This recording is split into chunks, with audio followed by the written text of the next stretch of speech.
हळद रुसली कुंकू हसलं पुढील भागामध्ये आपण पाहणार आहोत। कृष्णा तिच्या बहिणीला म्हणते की ते या घरचे जावई नाहीत आणि त्यांनी इथून निघून जावे। तेव्हा दुष्यंत म्हणतो, हे तो काय बोलत आहेस?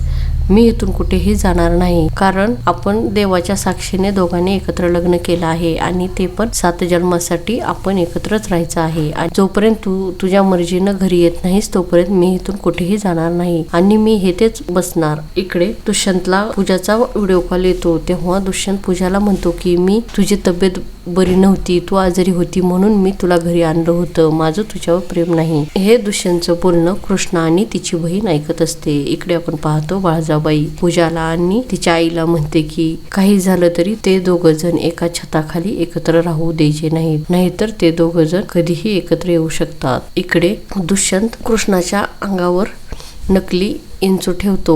तेव्हा कृष्णा खूप जोराने ओरडते आणि दुष्यंतच्या गळ्यात पडते। पुढील भागामध्ये आपण पाहणार आहोत कृष्णा दुष्यंतला माफ करून आपल्या घरी येईल का, हे पाहणे खूपच मनोरंजक आहे। हळद रुसली कुंकू हसलं या मालिकेची डेली अपडेट पाहण्यासाठी आमच्या चॅनेल लाईक करा, शेअर करा आणि सबस्क्राईब करायला विसरू